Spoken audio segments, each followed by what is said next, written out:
best. So we had some matrix of trying to check on our performance. And he will tell you, honestly, for the last 18 months, I've been seriously in support of his government, of our government. I've been very, very critical to those that have been talking badly about the government. Until, Chair, when the audit report came out, you will agree with me as senators that the primary tools for oversight is the report of the Auditor General and the Controller of Budget's report, because that is what monitors budget performance. And when, Chair, this came out, I actually discussed with him. And because under number 245, we are required as senators to address the county assembly whenever we wish on any matter. And since this document was in the public and I've seen it on Citizen TV, where they were complaining about the purchase of earthworms, I realized then this was quite dangerous on me, because the people will start be saying that since these people are close together, then the senator is not doing what he's supposed to be doing. And this we discussed. So it is on this premise that I wanted to build capacity on the MCs, because they also play a serious role, oversight role, and there was a need for me to build capacity. That is how I ended up to the county assembly and attaching the audit report, which was out there in the public. And Chair, I want to also say this. My interest is to see service delivery to the people of Meru.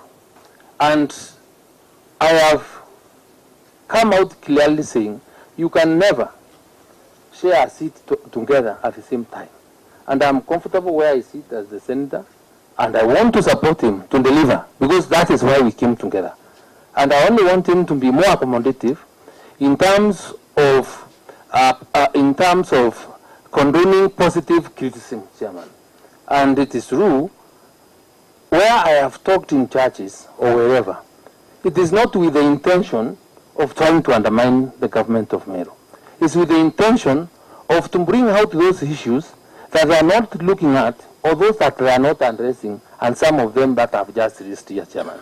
And to be very clear, and which I would also want them to specifically mention or talk about and respond to, Chair, because when I raised the issue of governance and the issue of appointment about chief officers, he did not mention about the procedure for appointment of his acting public service chief officer.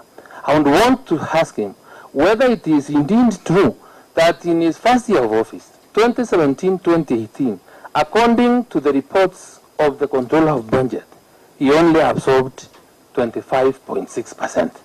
That is a document that is in the public domain. That is what you have. In the half-year report for 2018-2019, he only absorbed 8%.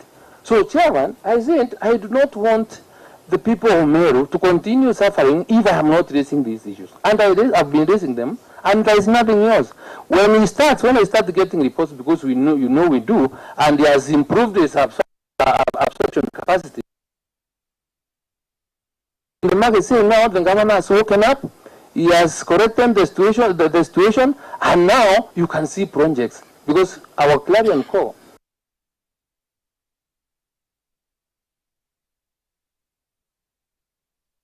the money. That's the only issue. And to conclude, Chair, there was no intention of inciting the public or the people of Meru against him when I did. And actually, it's what he has just mentioned is a few of the citations.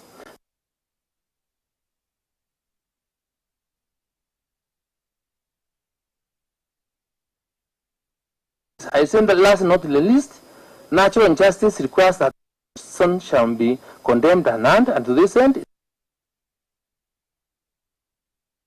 to shed light on the queries raised by the Auditor General. And this will be immense value, this will have immense value when you will be debating and considering this. And the journey to bring accountability and transparency as a means of securing economic justice to our people will be rendered with bumps and round blocks. Roll your sleeves and let us partner bringing accountability to the management of our resources. Yeah, that is what I did. I think I was very balanced. I was very fair. There was no malice. And in the event that he probably thought that there was malice, I want to make it clear to him that there was never any malice, because since that time we have never talked, we have never gone to one another. So Governor, I'm willing to support you to deliver on the mandate, and we should not be worried. We partner, we told the people of Meru to work, want to work together, we want to improve on their lives. Nothing else beyond that. But my friendship, or our friendship, will not now compromise my oversight role, because I'm very particular, I'm very keen on that. I think the mood is fairly positive, different from when you are a bit worried. I'll give you just a minute if there's anything you need to highlight. Yeah. You know, the cameras are here. And of course, everybody wants to look good before the cameras. Mr. Chairman, it is true, we work together to improve governance and accountability in Meru County. And we are doing our best to do that. You yourself said, considering the auditor's report for the previous years and these years, there's a marked improvement. We are on an upward trend. But when you hear our colleague, the senator in Meru, he says the previous governor performed better than myself, although the reports so have done better. Then secondary, this issue of absorption of funds, it's not correct. I would like my deputy governor to be given just half a minute. Could we deal with it in the substantive audit? Because it's one of the issues. We can deal with it, but it is also not true. We will be able to demonstrate when it comes to the figures and the numbers in the audit report. Okay, because numbers don't lie. Okay. I think let's proceed. We take note of your remarks. We had a small meeting before you came in, and we agreed that we are going to give you a fair hearing. And I hope that so far that has been consistent with our resolution. Number two, I like what the Vice Chair has said. He has made it clear that you can never share a seat, particularly in political leadership. And the elders in my village also tell us that when you take your young brother to marry a young girl, when you come back with a girl, allow your young brother to deal with the girl. Do not try to be the principal assistant when he's not there. So it is consistent with our cultures. And I think Vice Chair has made that very clear, that he knows that even though you work together, you have the executive duty, he has the oversight duty. When you did this constitution, and it's unfortunate that we keep pointing at you over this constitution because you are part of the architects, it's very progressive. The Senate, I think we are stuck between being a council of provinces, like in the South African or Namibian case, or an American Senate. And that is why 96.1 talks about defending and protecting the interests of counties and their governments. If people like you who have a better understanding of constitutional law would argue on this, it would mean that our primary responsibility is to defend and protect the interests of counties and their governments. And oversight comes in as 96.3. So, in as much as we encourage my Vice Chair to represent and defend the interests of Meru County and its government, but he can only do that when the interest of Meru County government is consistent with the interest of the people of Meru. But we must also give him the space to oversight. One of the best legacies you have left in this house was the thinking on how to conduct monitoring and evaluation. And since you left, Senator Fatuma Dulo took it up. I think we're still looking into it to see how we can actualize it, because you appreciated the limitations of senators as an institution and individual senators to go out and make meaningful interaction with their governors. So let's take it that we've noted the concerns of the governor, we've taken the response from the senator for Meru, and now let's look at the audit report, because it is Msema Kweli that will tell us whether those conclusions are justified or not. Auditor General, give us your opinion on financial statements, your opinion on lawfulness and effectiveness of use of public resources, and your opinion on internal controls, and then we take it from there. Thank you, Chair. I'm reading from the report of the Auditor General on County Executive of Meru for the year ended 30th June 2019. It is in 3 sections. The first section is starting from page 1, and that is the report on the financial statements. This section contained the figures and the disagreement in the financial statement that was presented for the Auditor General. The second part starts from page 11. Start from page 11 of the Auditor General's report, and it is report on lawfulness and effectiveness of use of public resources. And the third section starts on page 16, which is report on effectiveness of internal controls, risk management, and governance. The opinion issue on the report applies on the financial statement, and that is section 1, which is qualified report, qualified opinion. The other sections, the issues, there is the basis of conclusions, and the issues are concluded on a paragraph basis. But section 2, which is on lawfulness, this one deals with non-compliance of the law and regulations. And the third section, which is on internal controls, risk management, of internal controls, governance, and these issues of risk management. And the conclusions are detailed. Could you please just read it? Just read, just give us your opinion on financial statements. Read it.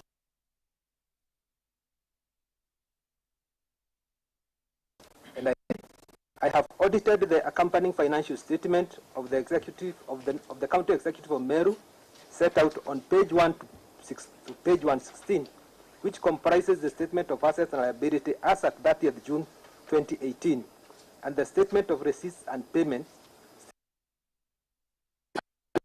appropriation for the year then ended, and supply of significant account policies and other explanatory information in accordance with the provision of Article 229 of the Constitution of Kenya and Section 35 of the Public Audit Act 2015. I've obtained all the information and explanations which, to the best of my knowledge and belief, were necessary for the purpose of the audit. In my opinion, except for the effect of the matters described in the basis for qualified opinion section of my report, the financial statement presents fairly, in all material aspects, the financial position of the County Executive of Meru as at 30th June 2018, and of its financial performance and its cash flows for the year then ended, in accordance with International Public Sector Accounting Standard cash basis, and comprise with the Public Finance Management Act 2012 and the County Government Act 2012. Thank you. Okay, I'd like you just to skip over to your page 16 and also give us your conclusion on effectiveness. No, I think that's going one step ahead. There's a section on lawfulness. Page 11. Yeah, give us your conclusion on report on lawfulness and effectiveness in use of public resources. Conclusion, as required by Article 229, Section 6 of the Constitution, based on the audit procedures performed, except for the matters described in the basis of conclusion of lawfulness and effectiveness in the use of public resources section of my report, I confirm that nothing else has come to my attention to cause me believe that public resources have not been applied lawfully and in an effective way. And finally, your conclusion on effectiveness of internal controls, risk management, and governance. That's page 16.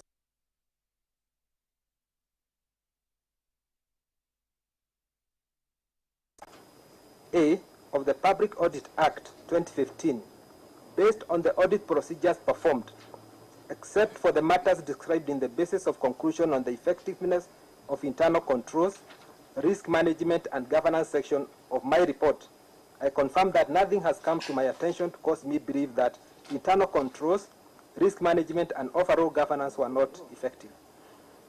Thank you. Okay, so broken in three: financial statements, the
Weno ntubeta na mbere kuwatanira na obautwi turi muko imwe kuma senator county ya Nairobi nara governor wa Meru Kiraitu Murungi tita mbere ucoke churibira kwithira ngurwa ni kamiti ya mathabu ya senate na manto nionekanite wakana mwanki ara kukoneka report tia mbeta tia county ya Meru riginyithitio kiri kamiti yi ni ati tiethirite igikiro kirore ni chief of staff ura kwirikana ura chair wa kamiti ya regegwa ni ya muritingo yo ku kana personal assistant na kikatiba atitekiretu kwithira ikira kirore documenti ontubrane ndebwithirite bukimeneru anene na mwankira thai ni biuribite na mbere kuranwa gara kinya siasa cioneka kwithira cietonywa kiri kamiti na chair ura ni Kajuang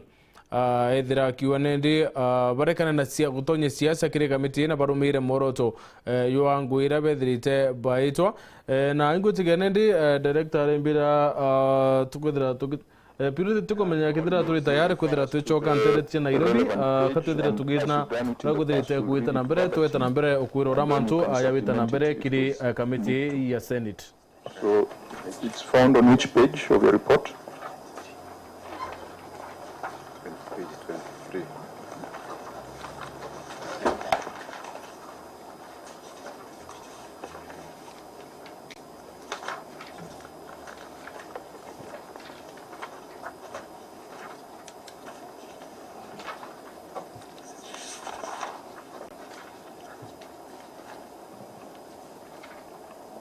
Yeah, our response, Mr. Chairman, is contained on page 23,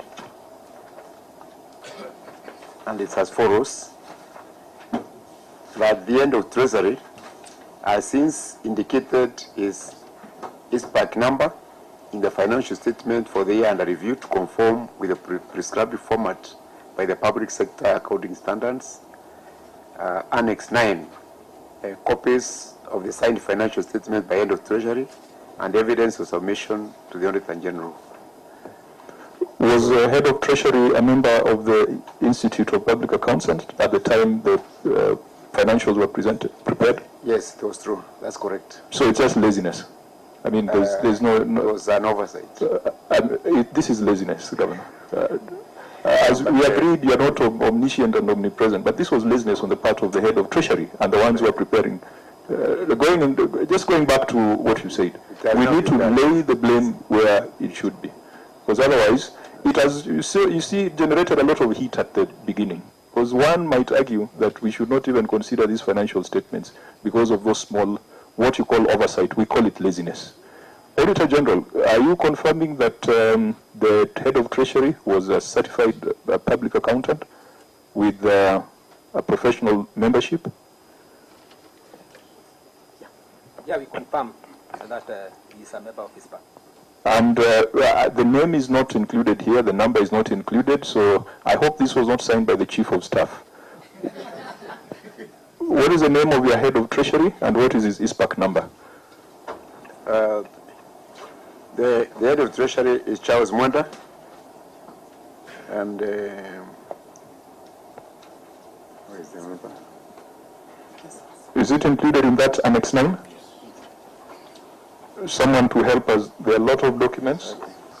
So you have the name and the number, and hoping that is in good standing. Chair, the number is not there. In your annex, the number is not there. The number is there, but in the first page, the stamp is covering the number. The next page, the stamp is not giving the number. The number is, where is it? I can't see it. It is 20191. You can see it on page 3. 20191. Yes. Yes. Okay. Joseph Chabari is not a member of the Institute? No, it is Charles Mwanda. Well, I know the County Governments Act is not very prescriptive on qualifications, but it is generally felt that a chief officer of finance ought to be someone who comes from that domain. Yeah, yes, a member. He is a member. Yes. I think it's just useful to put it in there. I know the strict requirement is on the head of Treasury, but it also provides an assurance to this committee and anyone looking at this that the financial statements have been prepared by professionals. And indeed, if there was anything wrong with the financial statements, we would correspond with ISPAC, citing your membership numbers.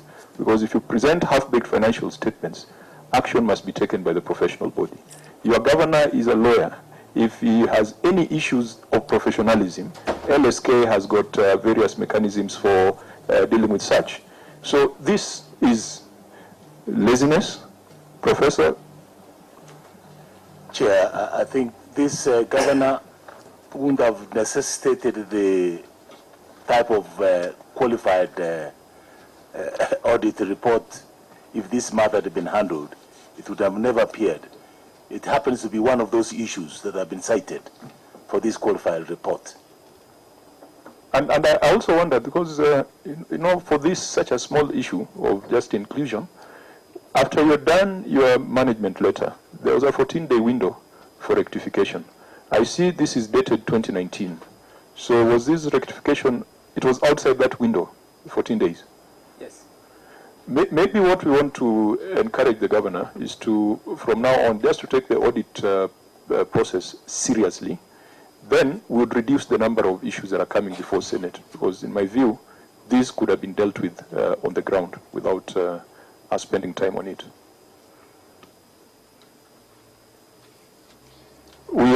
We agreed on this? Yes, we are together. Okay. Now that we have established that the financial statements were prepared by persons with the necessary qualifications, let's come back to the issues raised under financial statement.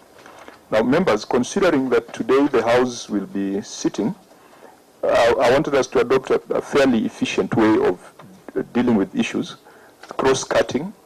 We can only come back to specific issues where there is a strong need. On the first issue, the Auditor General has raised a question on the accuracy of financial statements, and he cites variances between figures reflected in financial statements and integrated financial management information systems. It is a very lengthy finding, and members, allow me to vary our proceedings a little bit in the interest of time. That the matter is there before us in the Auditor General's report. Could we ask the Governor to respond on it? Or the Vice Chair, would you want us to look to count all the numbers? I think to be efficient, we can give the Governor an opportunity to respond. The Auditor has already reported. Are you comfortable with that, Governor? Yes, our CEC Finance will respond. Okay. So we take note of the Auditor General's finding. May you respond, Governor? And the finding is on variances between IFMIS and financial statements. Thank you, Chairman. I would like to refer you to page 3 of the responses. And you've seen, Chairman, and it's in the public domain, that IFMIS has really posed a lot of challenges to many counties. Indeed, our county has been lucky because we've not even had mispostings like you've seen in other counties. Governor, may I guide you? I think to be on the safe side on your part, it would be useful to read your response, and then you can make additional comments. Okay. What I'm saying, Chairman, is that this has been reconciled. We sent our officers to Treasury, and they stayed there for about 14 days. And the reconciliation has been done. You are telling your own story, unless you want me to go page by page, the top of the pressure of time. No, for you, because you came here to respond, we don't want the Auditor General to speak half the day. We want you to speak more of the day. So just read your management response, and then you will add anything at the end. Okay. Our response is as follows. The variances between the receipt in the financial statement and IFMIS system has been reconciled. The only variance between the two being Kenya shillings 143,578,309, resulting from Kenya shillings 126,556,397, collected from hospitals and FIF, or Facility Improvement Fund, and a further Kenya shillings 2,272,478, collected from AMS Metungo, and Kenya shillings 14,749,345, collected by ATC Kaguru, which are both treated as appropriation in need and are not banked in the county revenue fund at the CMPK and hence not captured by IFMIS. See annexed 1A, copy of IFMIS extract showing correct capturing of revenues in IFMIS. The variance between payments in the financial statements and the IFMIS was as a result of lack of system cleanup, which involves voiding incomplete records, cancelling of invoices validated in the IFMIS system, whose actual payment was not made at the closure of the year, among other factors. The system cleanup and reconciliation of two figures has since been undertaken by officers from the county and national treasury. The only variance under item and other payments as a result of hospital facility improvement, Kaguru ETC and AMS Mitungo expenditures, whose revenues are preparation made and the expenditure are done outside IFMIS system. See Annex 1A, B, copy of IFMIS extract showing payments as reflected in our financial statements. In addition, variances in statements of assets and liabilities in the financial statements and the IFMIS was as a result of failure to operationalize cash management module in the IFMIS by the National Treasury, which is piloting the module in several counties but has not initiated the same in our county. The difference between statement of receipts and payment and the combined statement of appropriation for the year under review is as a result of exclusion of Kenya shillings 999,743.29 unspent funds from the previous year, which was included in the budget for 2017-2018. Since the financial statements were prepared on International Public Sector Accounting Standards (IPSAS) cash basis, the amount which had been received by the county in the previous year could not have been included in statement of receipt and payment, since revenue is recognized when it is received. Copy of the county budget estimate, which has the rollover of unspent funds from the previous financial year as a source of funding for the current year's budget, is available for audit review. See Annex 1C, copy of budget estimates for financial year 2017-2018. The reconciled figures were sent to the Office of the Auditor General before the completion of the audit process. Thank you. So on receipts, Facility Improvement Fund, that's a fund. Yes. AMS Mitungu, you treat it as appropriations in aid. Yes, yes. So it is established as a fund, yes, through an act of the county assembly. That's how it has been even under the days of the national government. Is it a county corporation or a county fund? It's semi-autonomous. What is the legal status? Is it defined as a county corporation? Yeah, what is AMS Mitungu for those who don't come from there? Is it a farm? Is it a hospital? It's agricultural mechanization services. Okay. Yeah. And ATC Kaguru? It's agricultural training center. Training center. Yes. Is legal status? Is it a county corporation? It's a SAGA, semi-autonomous government agency. Government agency. Yes. But you collect revenues from it. We collect the revenue, then once we collect the revenue, there is a portion that comes to the county government, and then we reimburse. We give 75%. They bring to us 75%, they retain 25%, but they collect money themselves. So we, maybe even before getting to the numbers, the governor will help us in this. Any money you collect ought to go to the county revenue fund, except, there's an exception, except as authorized by an act of parliament or of assembly. And I don't think there's any other, exception. There's an exception. There's an exception. That's why we're saying appropriation indeed. Yes, let me get to it. But that exception must be authorized by the assembly through an act. Am I right? You see, Chairman, these agencies... I understand. Yes. I understand. I am not making the argument that everything must go to one pot, because I know that there is an exception. And these are exempted. But that exemption is only by an act of parliament or an act of the assembly. There's a law, I can't remember the section. That is a fact. That is a fact. And what I'm asking is that these exceptions, have they been authorized by the Assembly? If it is a fund, you can create a fund as long as it is consistent with the PFM Act. You can create a corporation. I know you have a revenue board or other corporations, which no one is questioning. What I'm just asking is, has that exception been approved by the Assembly as required? Yeah, my office has more details about that. Honorable Chair, I wish to respond on the same, in that the funds have been were exempted by legislations done in 1990s. To prove this, Do you want to proceed with that point? Do you want to proceed along those lines? Anyway, you might have something more useful to say than what you have just said. I'll give you another 1 minute. Chair, since the same corporations were devolved, we also adopted the same legislations that were approved by the National Assembly then, so we are running them the way they were being run. In fact, we proved the same by providing the same documents, legislations, to the auditor when they were doing the audit. Professor, you're around in 1990. Could you advise us how to behave in 2019? Yes, the Local Government Act 265 stands fully repealed by the Constitution of 2010. And any laws that were applicable at that time are not applicable today.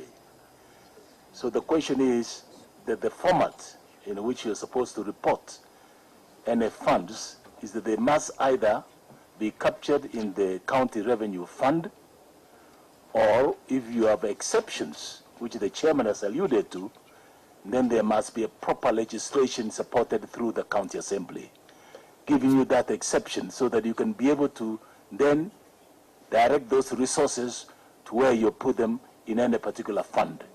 And even then, there must be a way where the Auditor General are able to capture and audit those funds so they can appear in the books of accounts.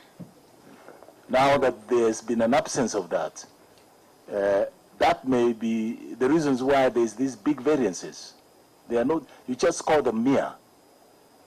This 200 and something, 40 something is not mere. It's a huge difference. And this is where the loss of funds does occur from time to time. So can you then, Chair, if I take this opportunity, Governor, tell us why this was not done in a legal process so that you can operationalize those funds legally?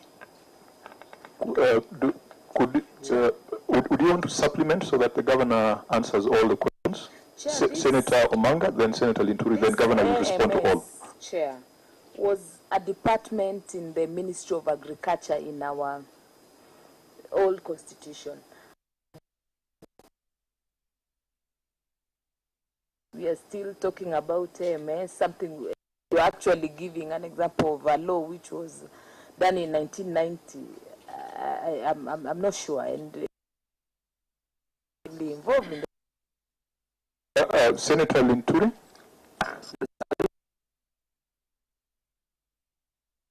It's a general rule that any money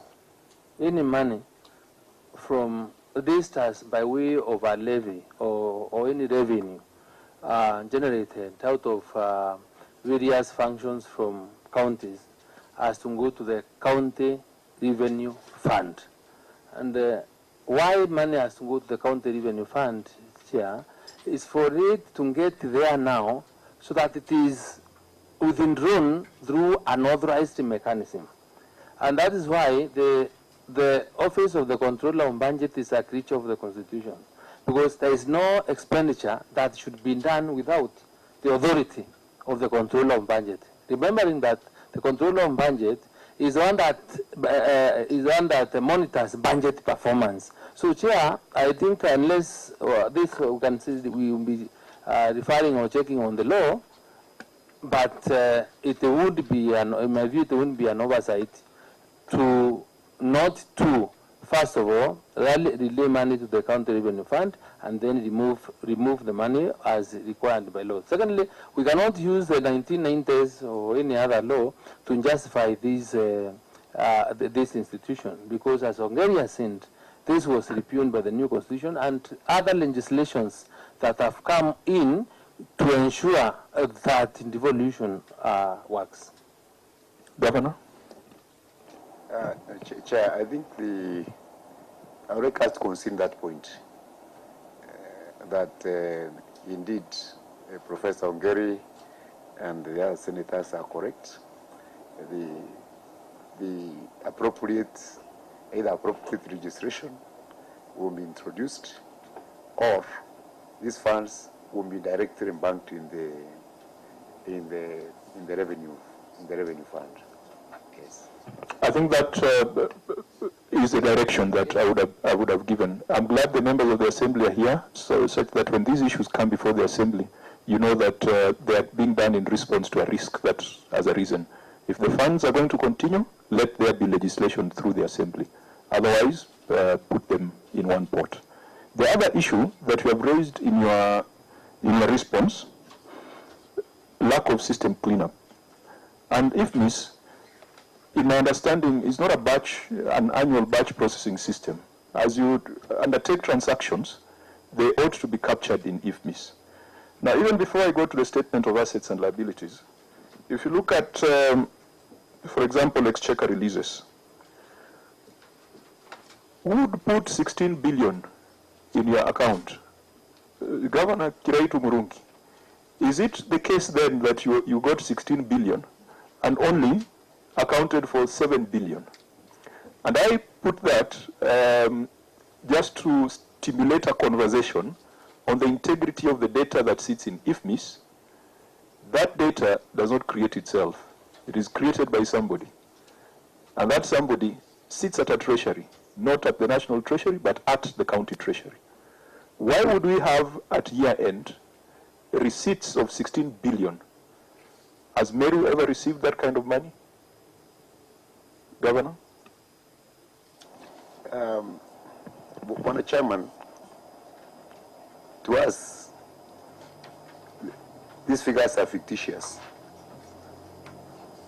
We have also just seen them in some records from Treasury, because we have never received 16 billion from Treasury. If anything, we have indicated what we have was 9 billion.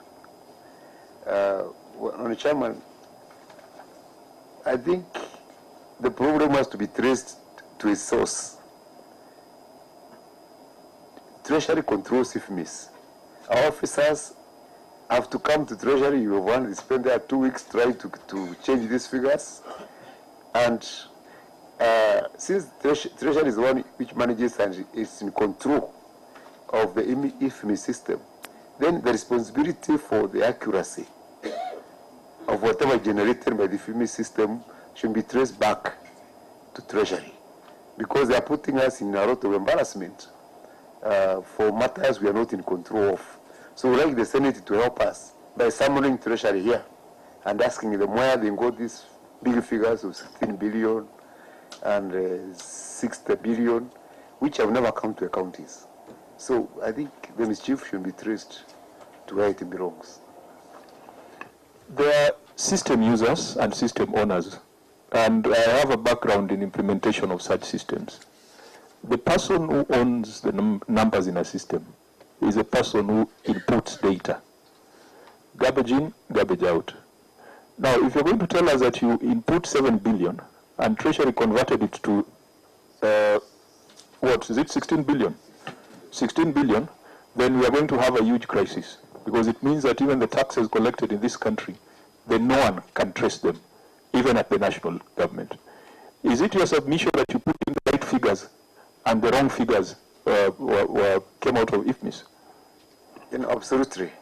You remember my opening statement that our financial system is going to be in a mess unless urgent intervention is undertaken through the Senate and other organizations. Because we are not able to distinguish fact from fiction. We don't even know whether these figures read within the national budget are correct or whether they are fictitious like what we are seeing here.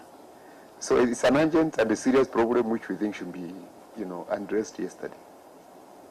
Because failure to believe in the system, we have had a case where a county government, all their records got burnt, and we had to go back to IFMIS to validate the expenditure.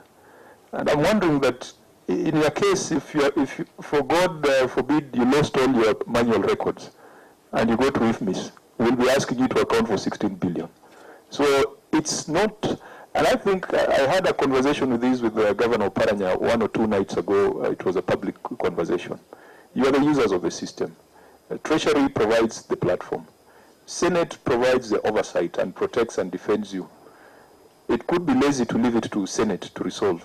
But what we need to call for is a tripartite discussion between Senate, the governors, and Treasury to find a way forward. In fact, in the light of the discussions we had with Kiambu a week or 2 back, there is someone who said that this could be an opportunity for us to rethink IFMIS and to think whether the manner in which it is implemented, it's going to serve us or it's going to hurt us.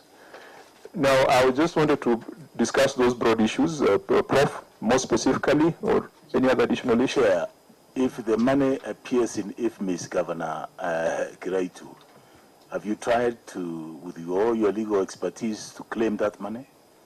Because it appears in the IFMIS, it rightfully belongs to you in the county of Meru, and they have given it to you. What efforts have you made to be able to claim that money so they can spend it? Chairman, we can't claim this money. It is like you go to an account and you find maybe 100,000 has been erroneously credited by the bank into your account. So you cannot claim that money to be yours. The procedures for allocating money to accountants is very clear. We wait for the Senate to allocate funds to us, and they're in the public domain. So if you have allocated us 7 billion shillings, I could not go to Treasury to ask for 16 billion. It's an error. Yes. Chair, having said so, Governor Kiraitu, did you raise this matter in writing to National Treasury that there's an erroneous entry into the IFMIS record of this amount and it's appearing in my books of accounts and creating a problem for us to do the balancing? Governor? Yes, indeed. This was my deputy governor been saying. We sent our officers to Treasury, and they spent 2 weeks in Treasury, trying to reconcile all these figures, trying to show that these don't belong to us, and it was cleaned up. The amount was removed, and I don't know whether the Auditor General can confirm this. This big amount was removed. It is no longer. Auditor, could you confirm that the adjustments were done in IFMIS to align with the financial statements? Thank you, Chair. We have verified the document after the cleanup, and apart from 3 items, which are use of goods and services, transfer to other government units, and acquisition of assets. Apart from those 3 items, all the others are in agreement, but those 3 items are still pending. What is pending? The IFMIS and the financial statements still do not tie. Sure. What is the degree of variance? That is true. Maybe I can read the figures. Yes. The use of goods and services, what they have presented to us is 1,244,057,535.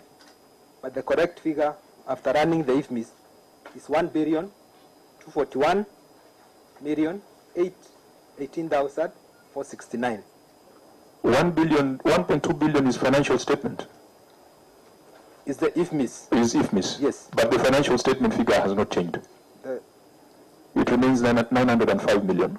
Okay, what they have adjusted is coming to 1.24 billion. So they have adjusted the financial statements. They have adjusted, but still not in agreement with our figures of IFMIS. IFMIS is IFMIS is 1.241 billion. A variance of? Is that a million? It's about that 33 million. 33 million? Yes. The next line? The The next line is transfer to other government units, whereby the figures that they have is 305,350,782. But our figure after running the IFMIS, which after cleanup, we have 304,358,282. So there's a variance of about 1 million. But that's alarming because financial statements is 1 billion on transfers. Yes. So where if this is 300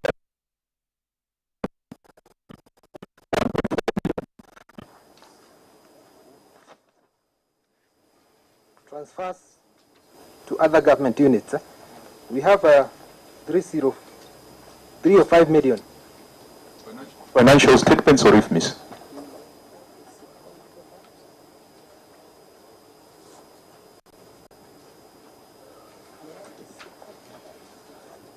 What I'm saying, maybe I can repeat again. If you look at the response, if you look at the response, what they have given us as transfer to other government units, their total is 305 million. That is on page, it's not page, but... the adjustment financials? No, their response. No, we're dealing with two things. We are looking at the financial statements, whose integrity is not in doubt, and IFMIS, where adjustments are being done. So when you say 304 million, that's the adjustment in IFMIS? That's the current correct figure in IFMIS. Compared to financial statements reading? The financial statements is reading 1.4 billion. So there's a variance of 1 billion, and yet you say that you have adjusted, because one can easily say that that is money that cannot be traced, cannot be accounted for. Let him give us a third line. Okay, let the auditor finish, then you respond. Yes, sir. Just allow me to respond on that issue, that the IFMIS report depends on the time you learn that report and all that. Therefore, the report learned on 30th June 2018 will be a different report with the one which has been learned as at today. So somehow there is no time that maybe the financial data will be able to tally with those financial statements unless it is learned at 30th June when we are closing the financial year, sir. And that is my understanding, yes. Is that when you make the adjustments, okay, so the adjustments are done in a different financial year. If you run the report as at 30th of June 2018, it will only capture the adjustments, the journals, etc. that were done before the period was closed. True, sir. So then we are engaged in a futile exercise because we are comparing apples and oranges here. I think what is important is then to send the message that whatever has been reported in the financial statements, we expect that it ought to be sitting in IFMIS, whether in the accurate financial year or appearing as adjustments. Because if you do certain adjustments, they will come in subsequent financial years. Let that then be the message. Unless your officer wants to explain why we have 1 billion, 1.4 billion here and 300 million there, but already we are seeing we are comparing the wrong things. Chair, I wanted to respond on that. If you look at our financial statements, note 7, which is page 19, about transfer to other government entities. And if you take our report on the IFMIS, the first item in the financial statements is transfer to Meru County Assembly, because we share the same revenue fund, and we reported all the amount in the CRF. So the amount for assembly we reported as transfer to County Assembly.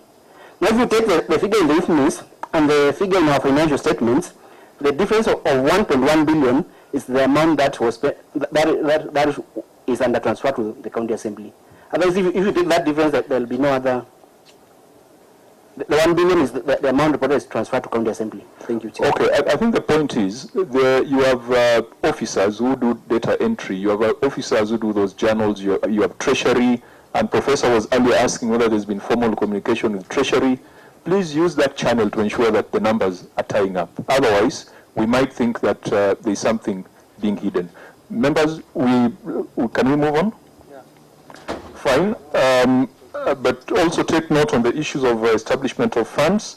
We look at the next issue, which again is more of a bookkeeping issue. It's a brief one, so Auditor General may read it.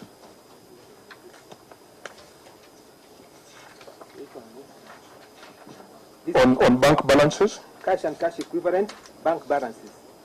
Note 13A to the financial statement reflected a balance of Kenya shillings 1,953,261,547 in respect to bank balances at 30th June 2018, which included a cash balance of Kenya shillings 78,999,322 for road maintenance levy account.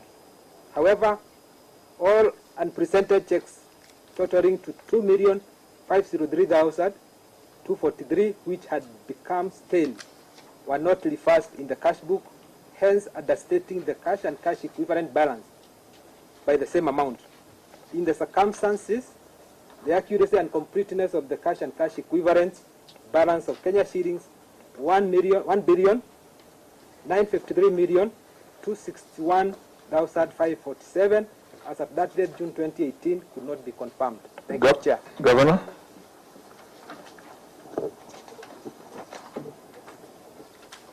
Yeah, thank you, Chair. Our management response is very brief. We've said the steel checks, this was a sort of steel checks, amounting to 2,503,243 for the roads levy maintenance account were reversed and reissued in the month of July. And you have attached Annex 2A, copy of the July 2018 cash book for the roads maintenance levy bank account. Maybe we need to see that Annex 2A, but as you do that, Auditor General, you indicated you had seen this before. You'll tell us whether you have analyzed it. Senator Alinturi, first. Yeah, probably it would interest me, Chair, to understand how checks become stale. Because these days I thought people are paid through e-payment systems and checks, are never issued. Governor? Honorable Chair, specifically for this account of roads maintenance levy fund, it was initially, we had an account at Commercial Bank. So actually what happened, later we received a directive from roads levy fund that we should open that account at Central Bank. So we did. So actually these accounts, these checks, they were still at that time because the account had been freezed so that we could open the other account. We had freezed from our side so that we opened the account at the Central Bank. So that is what transferred at the end of the year because checks were retained so that they could be cancelled at that time and pay the contractor through the IFMIS, which was actually done. Senator Linturi, does that clarify it? And I think in terms of accountability for RMLF, it's one of those grey areas, and we are dealing with it in the roads bill because it's not a county. Is it established by county legislation? No, it is national legislation. So we are administering it on behalf of national government. So ideally, the oversight mechanisms ought to be at that national government level.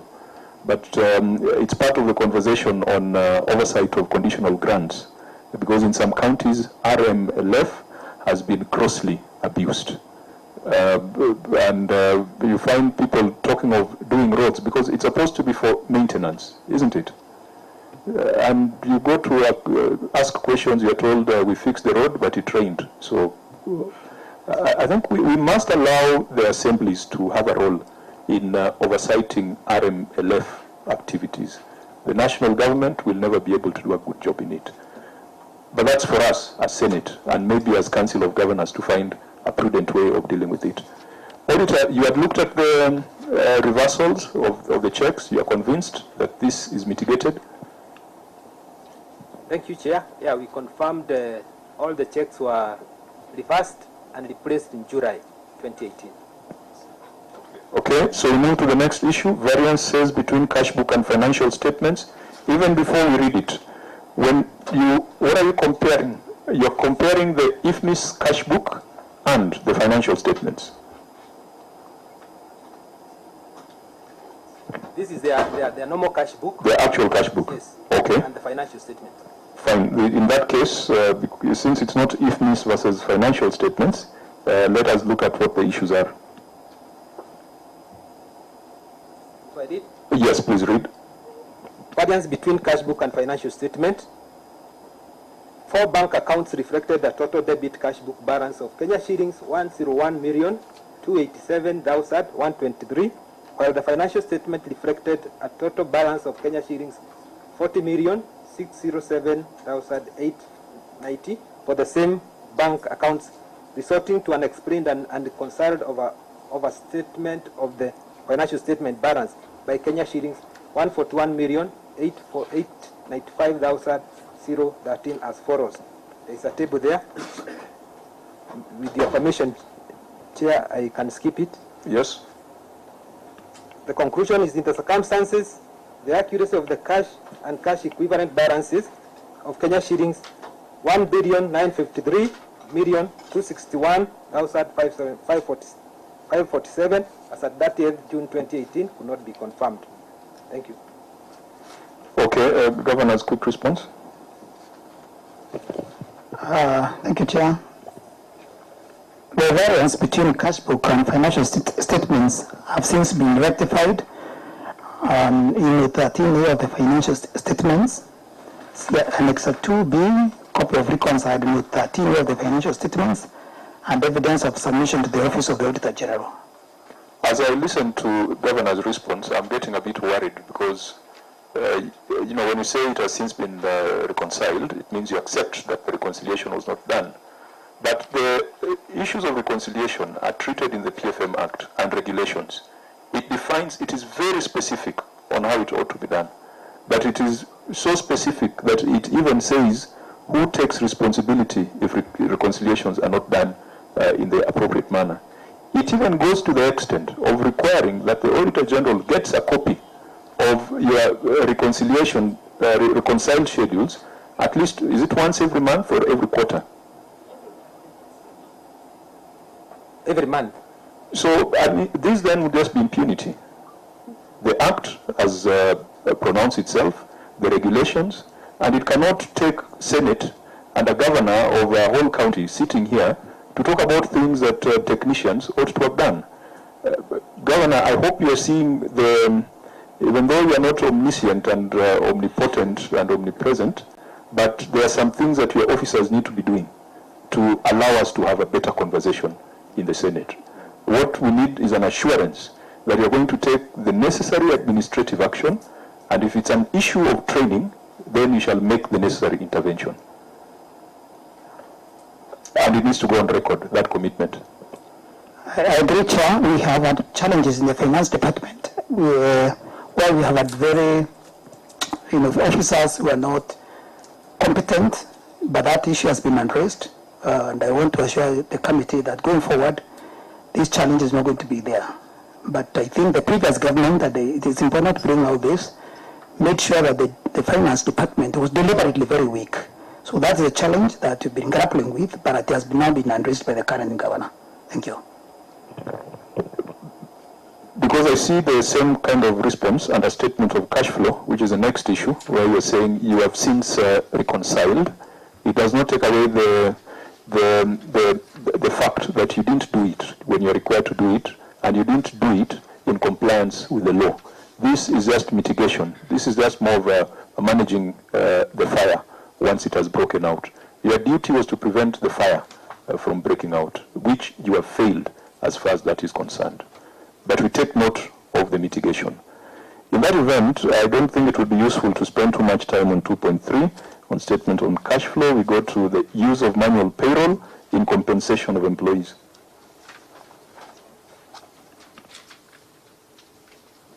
Thank you, Chair. Note 5 to the financial statement reflected Kenya shillings 4,390,525,721 in respect of in respect of compensation of employees for the year ended 30th June 2018. However, the county executive of Meru had two payroll systems in operation: manual payroll system and integrated personnel and payroll database (IPPD) system. The use of the manual system requires manual calculation of deductions and net pay by the human resource officer and constant monthly and or annual updates of the data, which could be prone to human error and manipulation. The analysis of the payroll revealed that out of the Kenya shillings 4,390,525,721 paid, Kenya shillings 218,590,584 was through the manual payroll, while the Kenya shillings 4,171,935,137 was paid through IPPD system.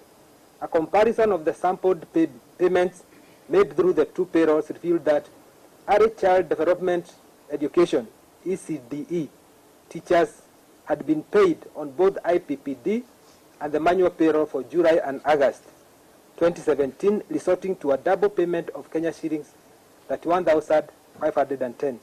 In the circumstances, it was not possible to ascertain the propriety of the Kenya shillings 218,090,584 paid through the manual payroll in the year ended 30th June 2018, including whether it was a proper charge to public funds. Thank you.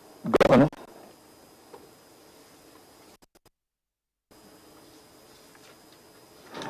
Thank you, Chairman. During the case,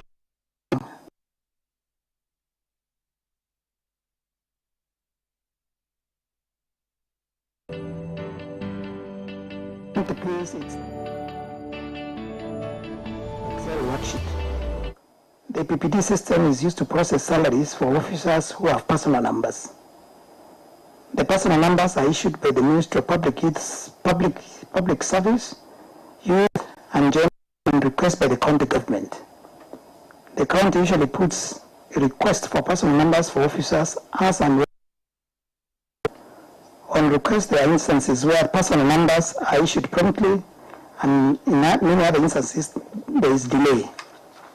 Officers who had worked with the Ministry of Government or SAGAS had personal numbers aren't issued other personal numbers, but rather their personal numbers are reactivated by the mother ministry or SAGAS and transferred to county government for integration in IPPD. Reactivation takes time depending on the cooperation of the mother ministry. A good example in our case are personal numbers for officers who are engaged by the Ministry of Health on economic stimulus program, who are devolved and later absorbed by the county. A requisition for reactivation of the number was made, and up to the time of audit review, reactivation had not yet been effected.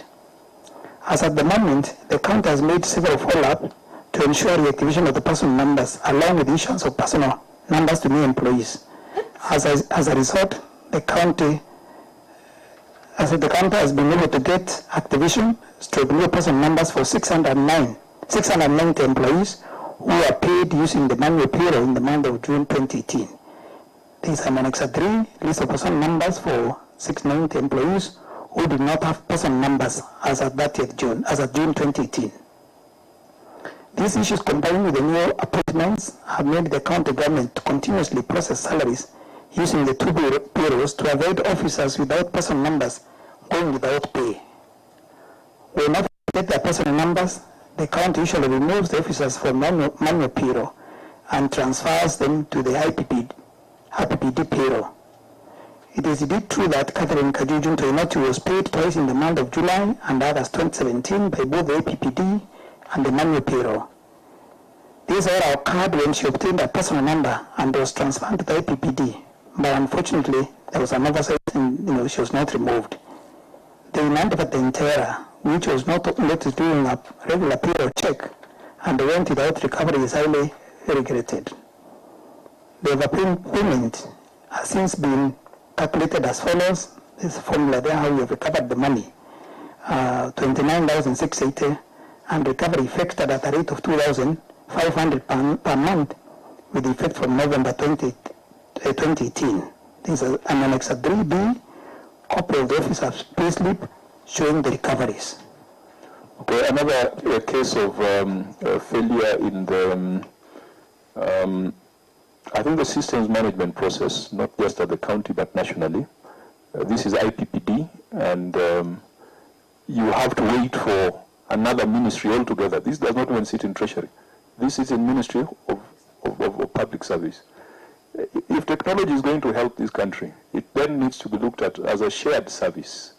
Shared service, not owned by one level of government. It must be a shared service built in such a way that both levels of government are involved and also centralized. Because we have IFMIS, we have extensively talked about it. We have IPPD. There's even life forms. There are some countries that are still using life forms, the legacy system. So I think it's a discussion for Senate, ICT committee, the relevant committees, and maybe the counterpart committee in the Council of Governors. But for me, before I ask the Senator for Meru, the issue is not the recovery of the 31,510. My concern comes from your financial statements, your statement of receipts and payments. In 2016-2017, compensation of employees was 37% of your annual budget. The PFM requires that compensation be put at a rate of 35% of total budget. So you are just 2% above the threshold. While in 2017-2018, your compensation of employees is 48% of your budget. How do you grow from 37% to 48%? How do you grow from 3.1 billion to 4.39 billion in just 1 year? Governor? Thank you, Chairman. It is indeed true that the figure grew, but really, as a result of circumstances beyond our control, because the gross salary for the year financial 16-17 is the figure you've read out, but this was salary one, Chairman, for 11 months. When Governor took over the government, they had not paid salary for June 2018, which was paid in the financial 2017-2018. That alone resulted to an amount of 642,565,661, 2 months. So we are not comparing like with like, Chairman, because we are talking of 11 months paid in the month of, in the financial 16-17, and 13 months in the year 17-18. That is month again. 11 months or 10 months? 12 months. We paid. You paid 2 months. You see, they had paid 11 months. They had paid 11 months. 11 months. So you paid one extra month. They saved an extra month in 17-18. Which was about 600 million in your estimation. You see, 17-18 at 12 months. Yes. Our year now, 12 months plus an additional. So you are comparing 11 months with 13 months. Which is, even if I was to take it, because this is cash basis accounting, you recognize the expense when in the year that it falls due. So fine. Let's for a moment. If it was not paid in 2017-2018 and paid in 2018-2019, yes, it is recognized in 2018-2019. Yes. So we're on the same page. Yes. But how much was it? You've alluded to 600 million. Yes, 642. 642. Yes. There's still another 700 million increment. How does that come about? There's 642. I'm coming to the second point. When we took over the government, and I think even Senator is aware, there are over 500 ECD teachers who had been employed without any budget. Those teachers, we paid in arrears in the year financial 17-18, a total of 106 million. 198,838. That was paid in the month of March. Was we found them working. There was no budget.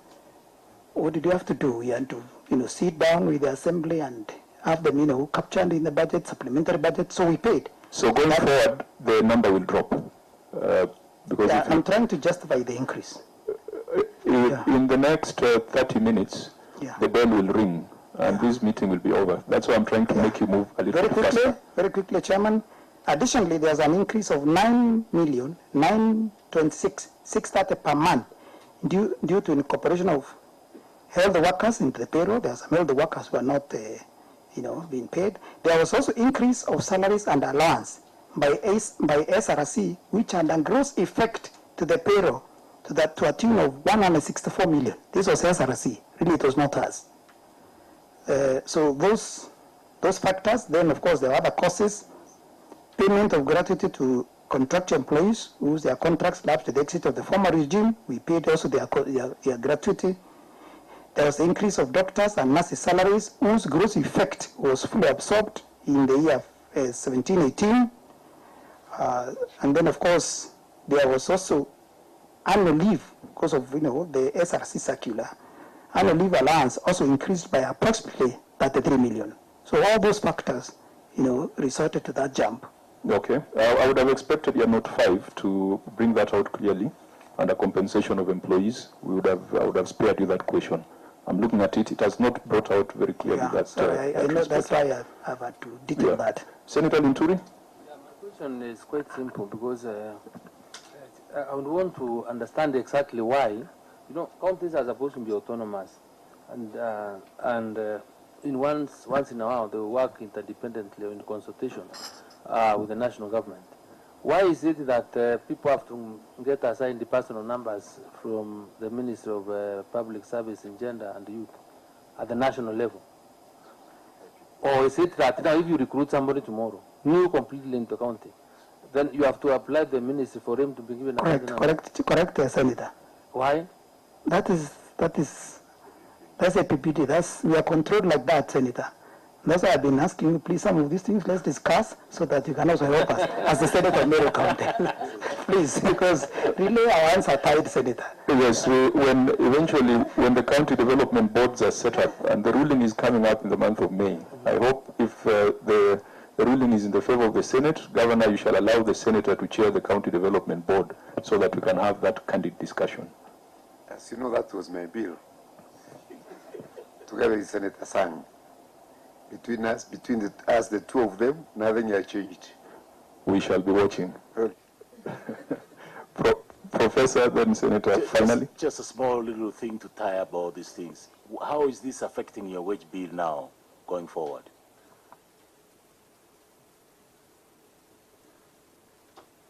Thank you, Senator, Professor.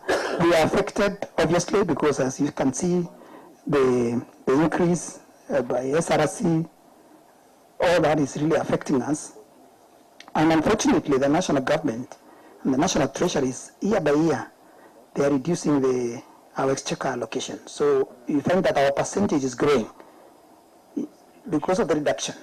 And that's why we are saying, and we really want to plead with you as a Senate to help the county governments here, because at this rate, devolution will be killed. In 17-18, we had 8.3 billion, Meru County. 18-19, they gave us 8 billion. Now, in 19-20, they are proposing to reduce further to 7.8 billion. Yet their figure is growing. The figure for national treasury budget is growing. They are reducing figure for county government. Again, I've been sharing with my senator here. The ratios will change. That's the problem. So really, you are the people to help us, Chairman. Fine. Senator Linturi, finally. Yes, I want to confirm indeed when they took over, there was even a report and an audit that was done by Deloitte and Touch in trying to establish exactly how many employees were in the county. What I don't know is that the report from Deloitte and Touch, whether this has ever been made public, and what actually the actual numbers are and the effect on the payroll. And finally, on these matters, Chairman, there are a lot of noise in the county in regard to the sacking of casual workers. Well, I know from where I sit that if you have to sack people, then you really need to follow a process, because you can't be forced to work with people with anybody, because at the end of the day, the matters that they have taken, I'm told they're in court, and there's a lot of noise. So in terms of retiring these people, What mechanisms probably are you now taking in place, because for you to reduce the wage bill, of course there will be sacrifices here and there, and if the public is made aware, and those people that are supposed to suffer the consequence of being removed or being retired or sacked must really be prepared about it. So are you trying to put mechanisms to compensate them adequately as they leave, or how do you intend to deal with the matter? Governor? Thank you, Chair. The issue of casual workers, has been a very complex problem, for us. It is true, we're trying to reduce them, to sack them, but the matter went to the county assembly and also to court. It became very complex, and we decided to form a committee, both made up of the executive and the county assembly, to try to rationalize and resolve the issues. And that committee came up with a report and suggested a way forward, that instead of us sacking them, we try to rationalize and put them on contract, so that there's no point of having a casual worker who has worked for 10 years, who doesn't have medical benefits or such things. So we are still trying to work with the Public Service Board to try to implement that report, but it's a real complex problem. Okay, it has not gone to litigation. It's still being handled at that consultative level. Okay. Yes. I guess the point is just following due process, but it appears that there is something going on consultation, and to avoid expensive I can legal assure costs. that we are conscious of their rights. We have no intentions of victimizing, any person who has given service to the county government as a casual worker. Very finally, Senator. Yeah, the governance is that this matter has gone or has not found itself to the corridors of justice. But I don't know whether you are aware that the Labour Court in Meru tomorrow is hearing this matter, just for information. Is it in the future or? Now, what I know is that there's a committee we formed which has been looking at the matter, and I'm not aware of the issue the Senator is raising, but I will check when I go back. Okay, fine. I think he was just giving you a heads up. No, I don't think he's the one representing them. He's too busy in the Senate. He has now studied a degree in law. You never know.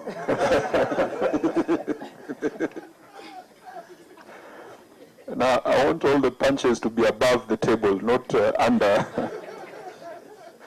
Can we proceed with the next issue on fixed assets register? But I think the broad issues on IPPD will also canvass at the right place. Fixed assets register, I look at a quick glance at your response, indicates that you agree with the Auditor General's findings, generally. You are not in dispute. What you have tried to state there is the measures we are taking to rectify. So, Governor, is that the case? That's correct. Fine. So let us, we'll consider your written response. We move to acquisition of assets. This is where the earthworms are. Let's look at that. Auditor General 4.21. Thank you, Chair. Note 10 to the financial statement reflected Kenya shillings 24,996,600 in respect to purchase of certified seeds, breeding stocks and live animals, which included Kenya shillings 2.5 million paid to a merchant for supply of 1,000 CEO Dutch Tosha material for earthworms for the year ended 30th June 2018. However, no documentary evidence was availed for audit review to show that the materials had been delivered as at the end of the audit in the month of November 2018. Under the circumstances, the propriety and accountability of the Kenya shillings 2.5 million expenditure for ECO Tosha material for the year ended 30th June could not be confirmed. Thank you. Governor?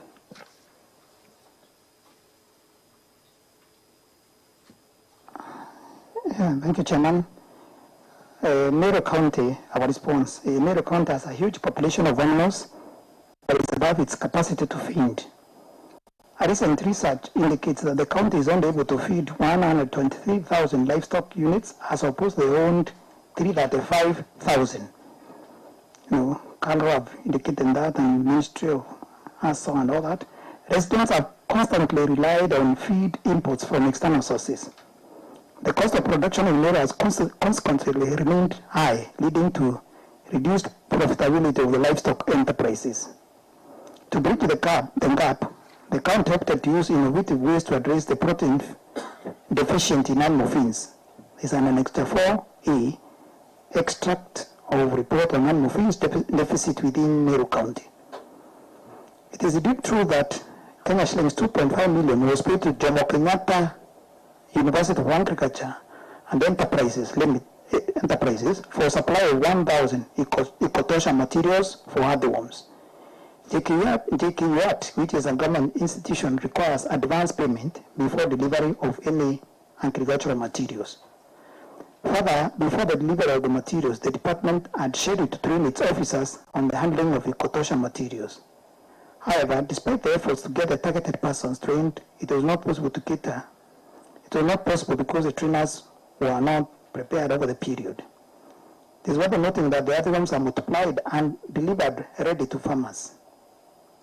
The university do not keep them in large quantities since they are living organisms that consistently consume feeds. The university was to deliver the ecotosha materials upon successful completion of training. It's an Annex 4B commitment by the university to deliver the materials has been attached.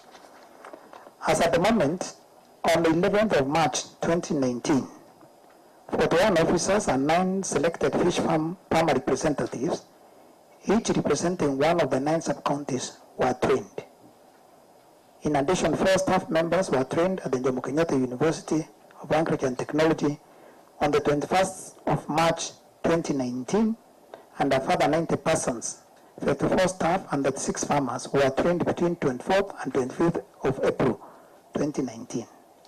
See Annex 4C, evidence of trainings on the ecotosha material handling, and Annex 4D, correspondences between the county government and the Jomo Kenyatta University of Agriculture and Technology. Further, 100 kilograms of earthworms has since been delivered and distributed to the piloting farmers during the training day. Additionally, the farmers were also issued with a drum for cutting into 2 halves in which to keep both the earthworms and the household wastes. See Annex 4E, delivery note for the 100 kilograms, along with the distribution schedules for both the earthworms and plastic drums. Arising from the above, the propriety and the accountability of the Kenya shillings 2.5 million is not in doubt. To make sure we understand what we're dealing with, 2.5 million for supply of 1,000 ecotosha materials. I hope it is not 2.5 million for supply of 1,000 earthworms. No, not one.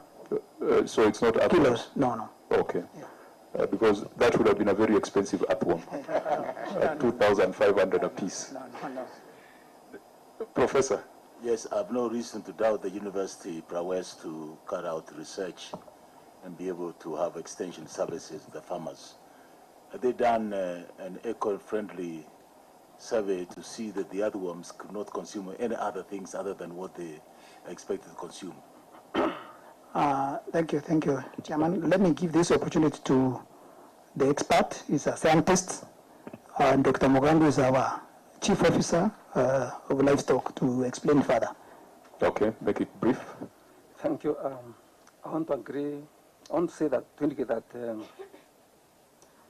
research has been done by JKUAT, and not only JKUAT, many universities have done this research, and that earthworm has been found good to turn wastes into their own tissues, and then tissues for other animals which become human food.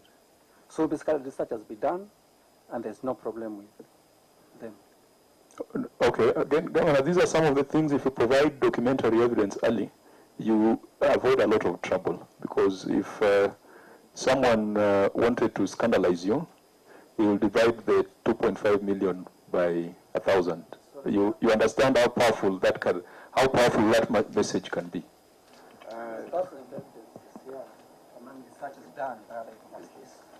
It has been politicized. We are already scandalized by our opponents because of this. But it was a very good project because we wanted to promote organic farming, within Meru County. But the Meru name for these earthworms doesn't sound very good. And this is what has been all over in TVs and radios, calling me Governor Manginyo. But the project is good and we are continuing with it. Senator Linturi? Yeah, Chair, because it's quite interesting, because from what Dr. Mugambi has said, it means that there could be value from this project, and considering we are all trying to fight the hunger and ensure food security in this country, is an idea. It's a good idea, only that probably is not understood. So public participation was not properly conducted. But that being the case, and money having been spent, in terms of a pilot project, what is it, the success story that you can really give us, that of spending the money, getting them, that you took them to somebody's shamba, they consumed the waste, and finally you fed them either to fish or to whatever other animals, and for that matter they fattened, and you were able to slaughter and sell meat. It's just an example. An outcome kind of, an outcome analysis. Thank you, Chairman. The issue was not, the county government was not doing research. We relied on research done in different areas. I know this has not been asked for, but I have many outputs from other universities, South Africa, Europe. You're not asking about research. Yeah, and by the way, it's not... Order. Could you just clarify your question so that you can answer directly? Yes, they took up this project because research had been done and found that the earthworms, right, would have been used as fodder for other animals. So what I'm saying is because 2.5 million was spent, right, and research had already been done, how many demonstration farms, so how many farmers did you give these earthworms, or did you train on how to rear them, so that now there could be value, right? And finally, we would either say that they were taken by the chicken or pigs or cows, then there was some good yield in terms of meat. So value for money in Meru, leave alone the research that has been done. Thank you. We're not piloting in advance.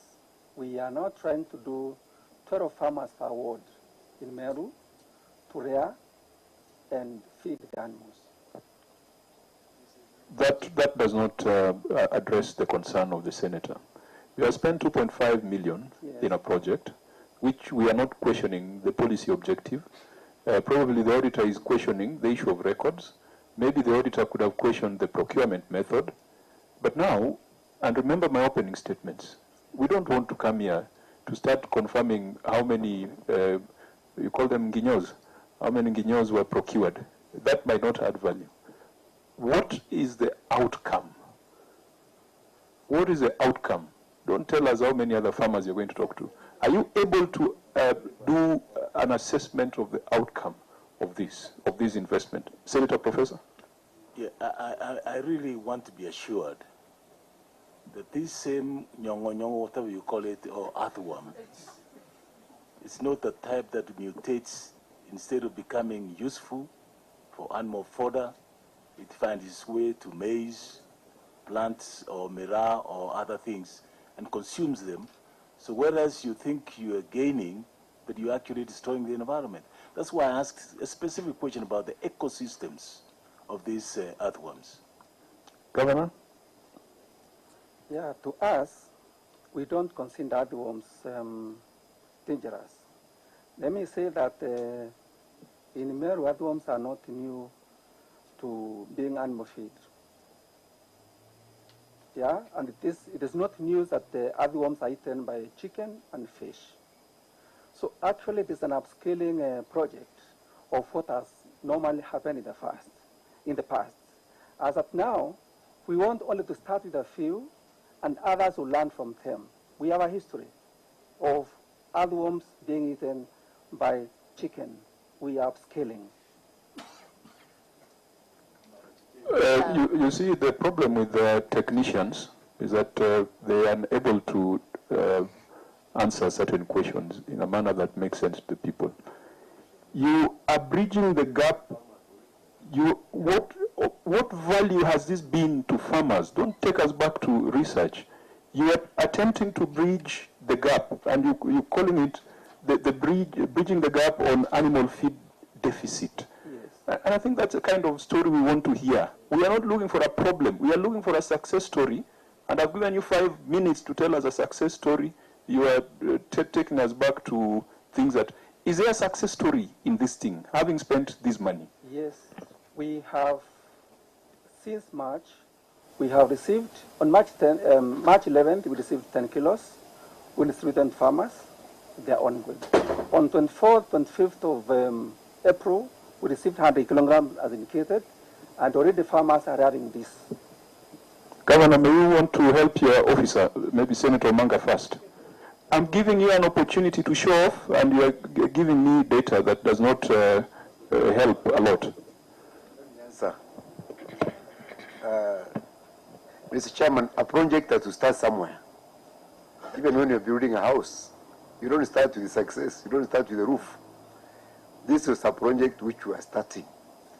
We have already acquired the materials, the other ones from Jomo Kenyatta University. Research has been done there, and we are taking this to the farmers. Already the other worms have been distributed to farmers in the process. So with asking us how many cows have been fed and whatever, it is too early. I think that is a statement you should have given us, that it is too early to assess the impact, It is too early. rather than trying to make up something. No, we are not making up anything. So we leave it at that it is too early. Can we give it time? Yes, I think that's, we could have saved some time. Right. Okay, so we can proceed then to the next issue, which is on accounts payables, pending accounts payables. Auditor. Thank you, Chair.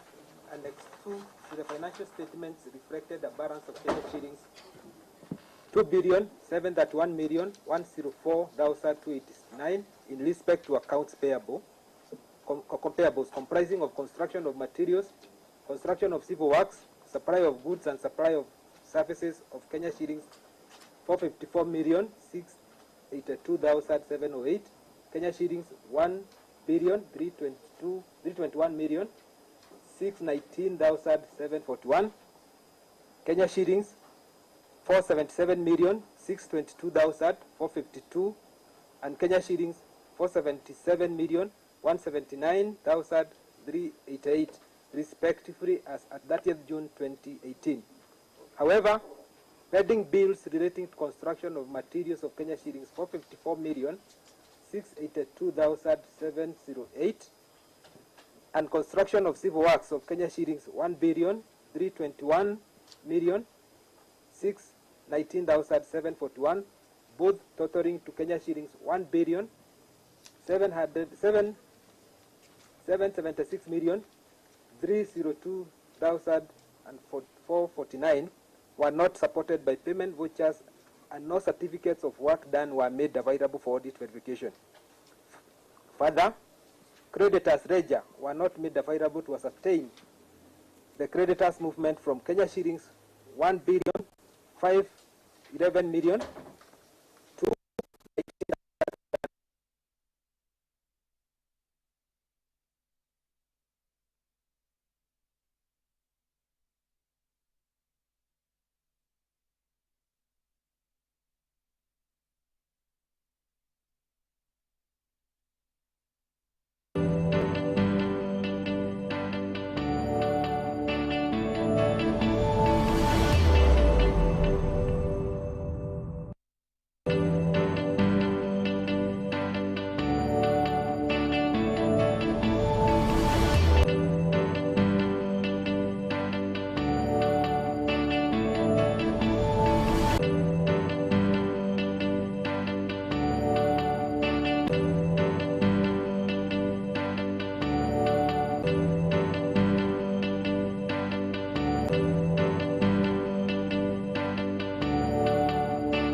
recommended out of about 1 billion pending bills of 16-17, the former government, the committee recommended the payment of about 200 million, which we factored in our budget. But then again, the governor went further to appoint an internal pending bills validation committee, which has been trying to validate some of the payments, because to be very honest, Chairman, we also found very strange things that were done previously, and really we had to verify if indeed there was value for money.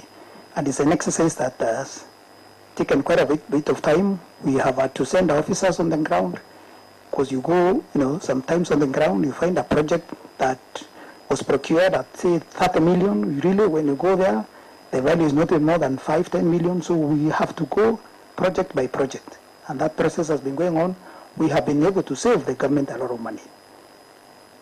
And in our conversation with other governors, we feel that you are in a better position to ascertain those pending bills than even the Auditor General sent by the National Treasury, particularly where you have a new governor. And that's why if you leave the response to be the responsibility of that audit, I feel that you're missing something. You have already done a task force.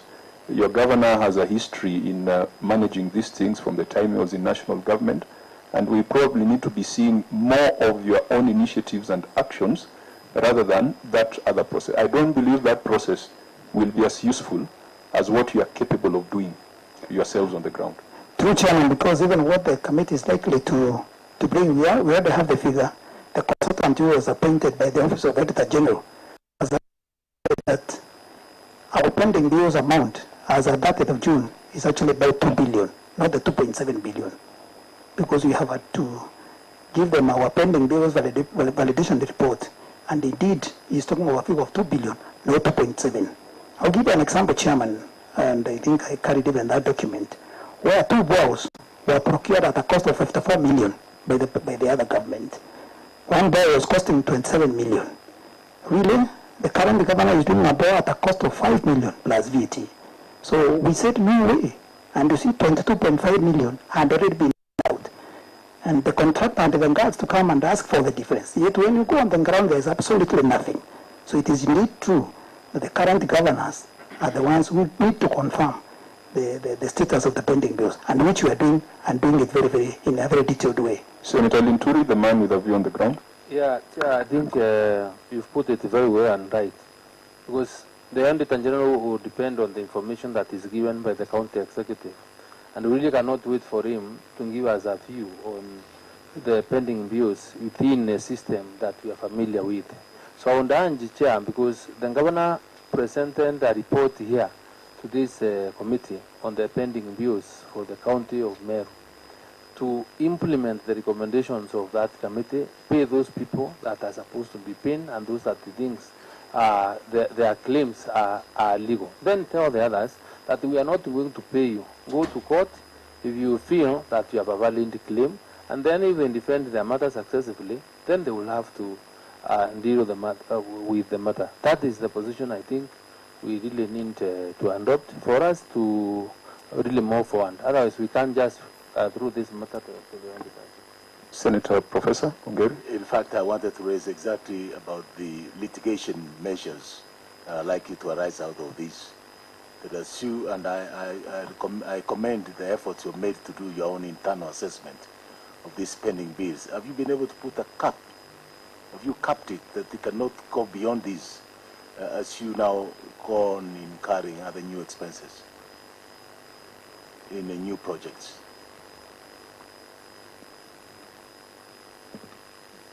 Thank you. We may quite not cap the amount until we go on the ground and they did confirm if the projects were done or not. So it depends on what our team, our engineers, and really the financial people, what they find on the ground. As I said, I've given you that example where somebody was claiming 23 million and really there's nothing on the ground. So that kind of a payment, unless somebody went to court or wherever they want to go, but we can't pay. And many other projects. Okay, you had already initiated something. You shared with us the last time you appeared. There's the other exercise going on. But at the end of the day, if there are suppliers, particularly youth and women and persons with disability, I hope they don't get caught in that crossfire. Governor. Mr. Chairman, it is true. We are doing what the Senator has proposed we do. Of those whose bills were verified, we are systematically paying them. But sometimes we're experiencing a lot of delays, from Treasury.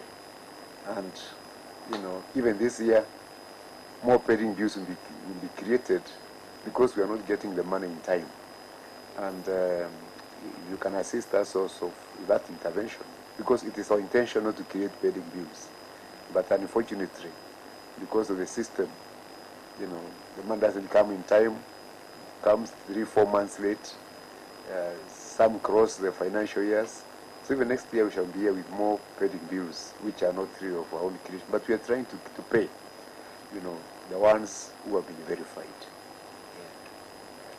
Okay, Senator, we're okay. We can move on. I think it's subject to implementation of the recommendations that you have already highlighted in your own internal report. On this side where we are sitting, we call it the primary school side. So the bell does not, when the bell rings in the Senate, you can't hear it on this side. But in the upper house side, I'm sure the bell is already ringing.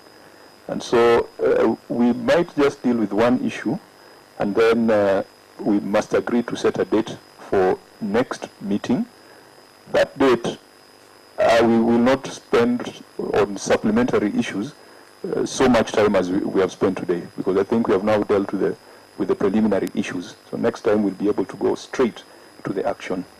But there's one issue on page 8 of the Auditor General's report, 6.7, that I would like us to deal with, and if we deal with it quickly, we might look at some budget performance issues, but otherwise we might adjourn. Auditor General, please read out issue number 6.7. Negatory payment to Council of Governors. Note 6 to the financial statement reflected a balance of Kenya shillings 157,998,608 in respect to other operating expenses, which included Kenya shillings 8,158,841 paid to the Council of Governors. However, Section 37 of the Intergovernmental Relations Act 2012 states that all operational expenses of the Council of Governors should be made by the national government. Further, included in the Kenya shillings 8,158,841 was Kenya shillings 2,881,850, whose payment vouchers were not provided for audit verification. Under the circumstances, the propriety and legality of the Kenya shillings 8,158,841 expenditure on Council of Governors could not be confirmed. Thank you. I think because of shortage of time, let me say the payment voucher for the 2.8 million shillings have not been available, and the auditor can confirm that. There is annex number 6 with the copy of the payment voucher. Regarding the legality of these payments, this is an issue that bothered us a lot at the Council of Governors. The national government is not funding the Council of Governors anymore. We are not receiving any money from them. And there is a very real possibility of the Council of Governors collapsing. And we met as a Council of Governors, and we invited the Controller of Budget to our meeting to ask whether we can make contributions to the Council of Governors now as counties. And the Controller of Budget said this was okay because it was an institution recognized under the Intergovernmental Relations Act. So it is on the authority of our meeting with the Controller of Budget that we are paying these amounts. And indeed, there's a circular requiring all the governors to contribute. Yes, so that's where we are with it. Governor, you fought for pluralism in this country, which led to the repeal of Section 2A, which led to the establishment of political parties, which play an extremely important role in advancing democracy and good governance. you have been the chair of more than one political party. The Constitution provides mechanisms for funding of political parties through the establishment of Political Parties Fund. All parties are complaining that they are not getting their due contribution. There's even a statutory limit in the Political Parties Act for national government to support political parties. If the national government fails to support political parties, would it be in order for governors coming from the Jubilee Party or from the ODM Party to sit under a tree somewhere and resolve that they're now going to support their party? When Governor Munya was the chair of the Council of Governors, and even well before that, you were one of us in the Senate, and we took the view that the law must be applied as it is. In fact, when the debate came, and I think it was Senator former Boni Khalwale, who brought some amendments in the manner in which allocations to party is changed. The debate was that national government must fulfill its obligations. I find it very disappointing if you, as a man whom we know stands for the rule of law, would say that despite the provisions of the Act, we felt illegal and improper is my view on this. Senator Manga, before Governor responds. Okay, maybe Chair, I wanted to ask for that letter which authorized for counties to actually contribute. Nobody can authorize someone to break a law, so we will not even treat it. Senator, Professor? I believe, Chair, Governor, you have the summit. These are some of the issues now that must be brought up, because that fund is predicated upon an act of parliament on the Intergovernmental Government Relations Act, Section 37. The national government has broken that law. Not only on that front, but they soon are also doing other things which are against the law. It's indeed a case in point where the summit should be able to resolve this point once and for all. Senator Linturi? Chair, when I was a law student, there is one aspect I was taught in evidence, that whatever information, whatever evidence that you provide, a position that is cast in law cannot be rebutted unless the mechanism that is required to amend that law is put in place. So it doesn't matter what it is, what it's all about. The only thing the Council of Governors can be able to do is to move Parliament now to amend Section 67 so that at least they are able to fund their own activities. Otherwise, as it is, it doesn't matter how much time we want to waste on this one. There is a clear flouting of Section 37 of the Intergovernmental Relations Act. Governor?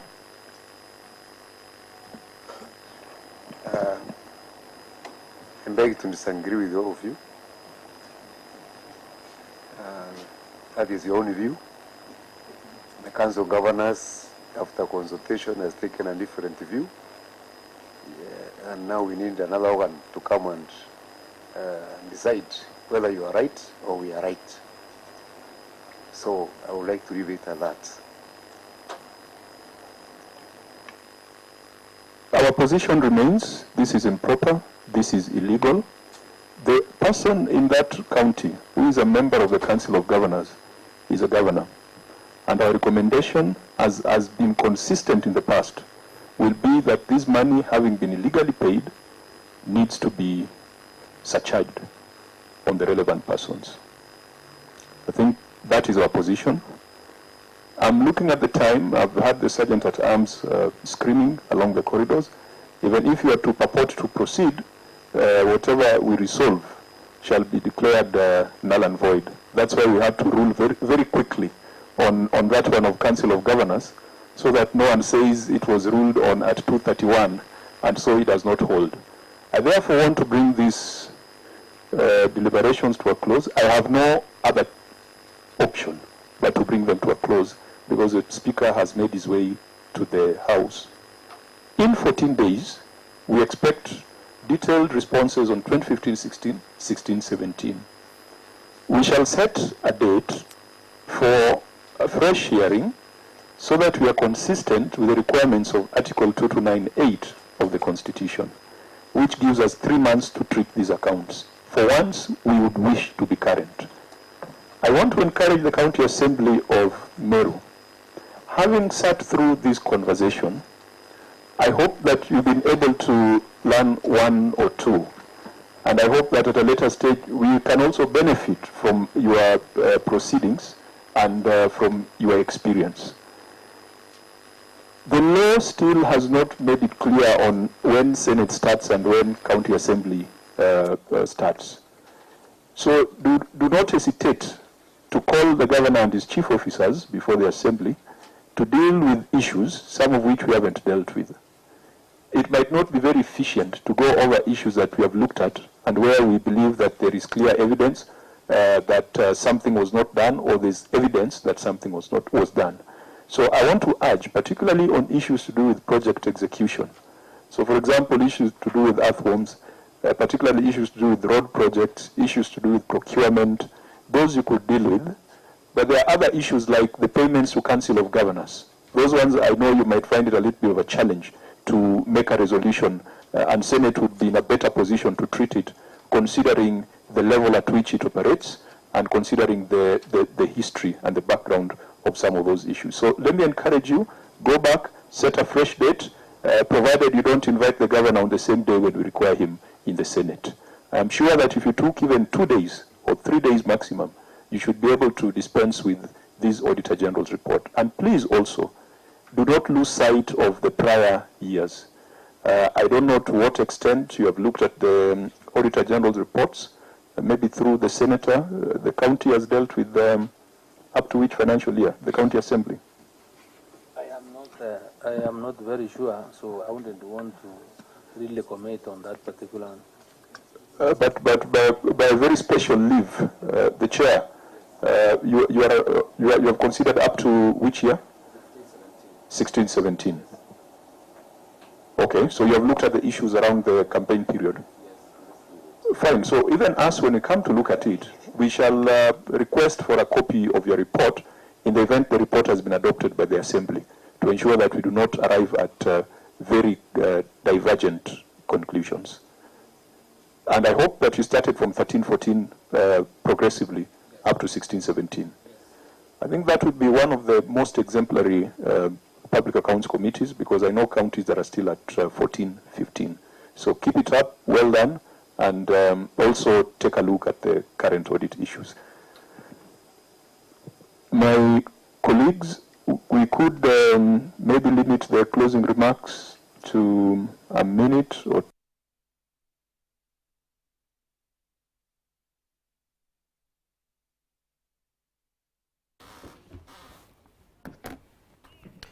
Bueno, tugethe watanite na batu ndene ya Weru TV. Kakuthira ki kaitaga kia ka Kenya na Meru bonde. Kuthira bakithikiria riboti ire kuthirite icho kwa kiri kamiti ya Senate ya madhabu. Yige manto ya utumiri bwa mbete ya thirikari ya kaunti ya Meru cha mwaka wa 2017-18. Hara manto ethira ya kiurwa kathumba na kiri riboti ya mutali madhabu wa thirikari manto ethira ya kimurikwa ni accountability na utumiri bwa mbete ya county ara manto ethira kiloma nyungo ni ara kukurikana chief of staff tawengi ndio Kimathi niwe utumikire wikira kirore kiri copies chi utumiri chia ambetira cha tumirwe burani giutati na watho na kuringana na chair wa kamiti ye urani mheshimiwa Kajwang ni ati Gideon Kimathi ni mwana personal assistant wa Gov.Kiraitu Murungi na kou atare na kanya kaguthira ikira kirore marata siao kana copies mtura wari na kanya kawikira kirore mantu ya ni CEC wa finance kana chief officer untubura bwethire bugita kiutati na wathobura biro na governor ethira akinyilwa na akira wa either ethira akiriana na riboti amiyukia riwe mwene kana amitikiri na kamate mutharaba yura nontu nethira ichitia ya governor wa county ya Meru na kaiteno ku akiureke ethira kiukira niki nontu chief of staff etigiri tukuthira ayaktikire capacity ya kuthara chief officer wa Tingwe county ya Meru na at the same time aniwe chief of staff untuburane ende bukona niki utatena watho na atakilukira njerene cia county assembly ya Meru kuithira nende aichunkunwa na kuithira kinya aikulukwa ni county ni bunge ya county ya Meru na kire report bandu kire biribi ngebetha bikiromera briefly kire report ye ni mantu igi kubuto kwa cashews and then ya county ya Meru Governor kwethira itikire yes ni bethire bakirumiro ni mathina kathomba yaigie kweberia cashews bangwene na bamwe barethira bakimatuka gotin na governor barona antu agwethira bakirita antu bana ndi ngwene na mantu ethira kithuka kinyankuluki kwa chuka ni kaba bandika na contract ya mwaka yumwa ni kendo batetheria bethire nya bakiona urabagarirwa bill cia hospitali na mantu yangi yo bakava otherwise new solution bethire bakiukina bagwa bena governor bena mechanism chekudra nende kinyaba kimenyera cashews ba antu akudra baba butanguna ntuko barutite ngwin kuluki kinya ya miaka 5 mantu ya ureribwa mainyo boterethera bukebela gire report ye ara kwatwega chief officer wa agriculture tawe bwana Mugambia kuremone uchokia ura abonete baita kumwania na mainyo ya yare yethire yakiurwa na governor etetheria kire report ye ethira kiwa utumbo wa kanyumba wambirire mabatine wambirire na musingi na kintu kiraba kubwethia mwankera thai ni kuona kithira mainyo ya kithira yetetheria murimi kiri urimi ya kithira yetetheria ndethia kwethe ikiongeleria kana ikiongela nyama nende ni report yethira ina utata bobu ingina report yethira yatia tatu nyinge chekwithira aticho kwa kumania na report ye yaigie urari bwa mainyo ya na report yengera ethira ni ontu bunge burabo thira bukariro mnone mantu ige pending bills kana mbeta tianto iri tethirite ikiriwa baraba rutirite ngwethiri kara account ya Meru nontu kuna babe na claim tio na kuonere barabe verified ibethirite bakibanga no kuri mbeta tio na kubange barite bakiriwa na kaite no kau governor ethira kithethira wa pending bills account ya Meru chethirite itia nontu bwa ati kinya thirikani thirite kilema kwithira ibare ya ambeta na at the same time onto bonger bodra abukiariru au ni mantu yige governors kwithira nende council of governors bakithira no bethira baitigirika kwithira abai sponsor bia mabira bi umetethira ni kiama kia ODM kiama kia Jubilee nontu kuruna beta chithirite ikiri wakiri bia mabi na kaseneta kajwangura ni chair wakamiti ethira kiwa no mwanka besi chithire sikia reverse nontu ni giuta tena watho na berentira olwa nontu mongi burabo thira bukiarirwa ni wage bill ya county ya Meru ira yethire eitia anene na yaitirie kire dispense kire compensation yethire itia kuma mwaka 2017 yethire itia kuma that 7% mwaka 48% untuburana ndebo kurekana neka bethire bakire ya ntubara batethirite barewa na kinyari mo ba isindi ndibo byatumire yethire itia kirine inge bond fees mongera kethire tuturanira runuru tha emodi na nusu kenda tuthira tukona umbibiyongwa yethire ita nambere bwana ntubo gothawatanite na batwe kambethire nkiumwara kwa tuthire tweta nambere kuwatanira kiri mibango ya Weru TV unbetawa Mutembe Edward.